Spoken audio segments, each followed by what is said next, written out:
بسم اللہ الرحمن الرحیم یا ایہا الذین آمنوا کتب علیکم الصیام کما کتب علی الذین من قبلکم لعلکم تتقون۔ اللہ جل شانہ ماہ رمضان کے بارے میں قرآن پاک میں فرماتے ہیں، اے ایمان والو، ہم نے تم پر روزے فرض کیے جیسا کہ پہلی امتوں پر روزے ہم نے فرض کیے تاکہ تم متقی بن جاؤ، تاکہ تم پرہیزگار بن جاؤ، تاکہ تم اللہ والے بن جاؤ، تاکہ تم حقیقی طور پر مسلم بن جاؤ۔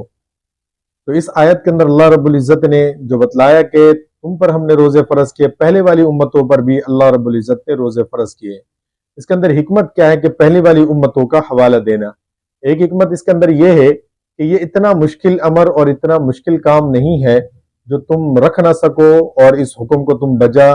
نہ لا سکو، ایسی کوئی بات نہیں ہے، بلکہ یہ پہلے والی امتوں پر بھی ہم نے روزے فرض کیے اور انہوں نے اس فرض کی ادائیگی کی ہے۔ اور پہلے والی امتوں پر اللہ نے روزے فرض کیے۔ ابو سعید خدری رضی اللہ تعالیٰ عنہ فرماتے ہیں کہ پہلے والی جو امتیں تھیں ان کے روزہ اس طور پر ہوتا تھا کہ وہ ایک رات سے وہ روزہ شروع کرتے تھے، دوسرے دن کے رات کو جا کر ان کا روزہ مکمل ہوتا تھا، جس طرح کے ابتدائی اسلام کے اندر بھی ایسا ہی ہوتا تھا۔ اس طرح قیصر ابن اسرار رضی اللہ تعالی عنہ وہ ایک مرتبہ گھر پہ آئے افطار کے لیے، وہ دن بھر محنت مزدوری کر کے تھکاوٹ سے چور حال لے کر وہ جب گھر پہنچے، گھر والی سے کہا کھانے پینے کو کچھ دے دو۔ وہ کہنے لگی کہ میں کچھ دیکھ لیتی ہوں گھر کے اندر جو آپ کے لیے کھانے پینے کا بندوبست کر دوں۔ لیکن گھر والی بندوبست کر کے آئے تو دیکھا شوہر سو چکے ہیں، تو پھر سونے کے بعد جب وہ اٹھے، سونے کے بعد روزہ شروع ہو جانا تھا، تو جو دوسرے دن جب وہ دوبارہ محنت مزدوری کرنے لگے، دوپہر کے وقت ان پر غشی طاری ہو گئی اور وہ بے ہوش پڑ گئے۔ تو اللہ کے نبی صلی اللہ علیہ وسلم کو جب اس بات کا علم ہوا تو پھر اللہ رب العزت کی طرف سے اللہ نے کہا کہ بھئی جو روزہ ہے وہ آپ کا صبح صادق سے لے کر غروب آفتاب تک روزہ ہوگا۔ البتہ جس طرح پہلے والی امتوں کے اندر اس طرح تھا کہ وہ رات کو کھانے پینے کے بعد جب سو جائے، جو بھی چاہے آپ کھائیں پیے نہ پیے، کھائے پیا ہو یا نہ پیا ہو، کچھ کیا ہو نہ کیا ہو، تو البتہ بندہ جب سو جائے اور سونے کے بعد سے اس کے اگلے دن کا روزہ شروع ہو جاتا تھا۔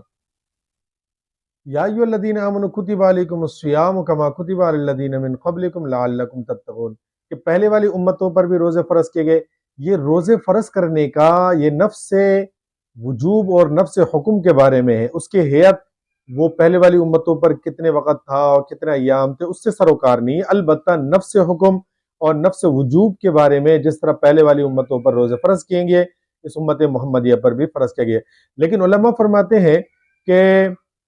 نصارہ کے اوپر اللہ رب العزت نے اسی طریقے سے 30 ایام کے روزے فرض کیے۔ تو جس طرح کے ہمارے زمانے میں آپ اور ہم دیکھتے ہیں کبھی جون جولائی کے اندر بھی روزے پڑ جاتے ہیں اور اسی طریقے سے اور مہینوں کے اندر بھی روزے فرض ہوتے ہیں، تو نصارہ میں بھی اسی طریقے سے اور ایام کے روزے فرض ہو رہے تھے۔ تو جب ان کو روزے رکھنا گرمیوں کی وجہ سے شاق گزرنے لگی تو پھر ان کے رؤساء نے اور ان کے راہبوں نے، ان کے بڑوں نے مشورہ کر کے کہ بھئی یہ روزے رکھنا دشوار ہے، تو لہذا انہوں نے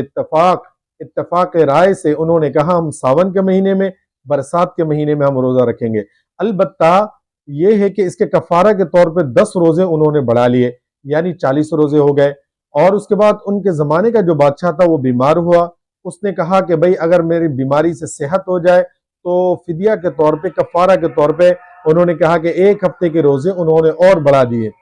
اور اس کے بعد جو دوسرا بادشاہ بنا اس نے کہا کہ ایسا کرتے ہیں کہ 50 کا فگر پورا کر کے 50 روزے رکھ لیتے ہیں۔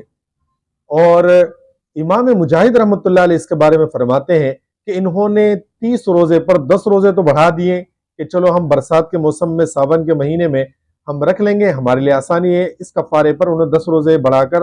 انہوں نے 40 کر لیے۔ اور اس کے بعد پھر کچھ عرصے کے بعد ان کے وہاں ایک وبا پھیل گئی جس کی وجہ سے کئی لوگ مرنے لگے، تو پھر انہوں نے پھر مشورہ کیا کہ ہم یہ کرتے ہیں کہ مزید کفارے کے طور پہ 10 روزہ ہم بڑھا لیتے ہیں۔ تو اس طرح کے انہوں نے اپنے روزوں کو بڑھا لیے۔ البتہ اللہ نے جو کہا پہلے والی امتوں پر فرض کیا، تم پر بھی، یہ نفس حکم کے اعتبار سے، نفس وجوب کے اعتبار سے، نہ یہ کہ ایام، نہ یہ کہ اوقات کے اعتبار سے۔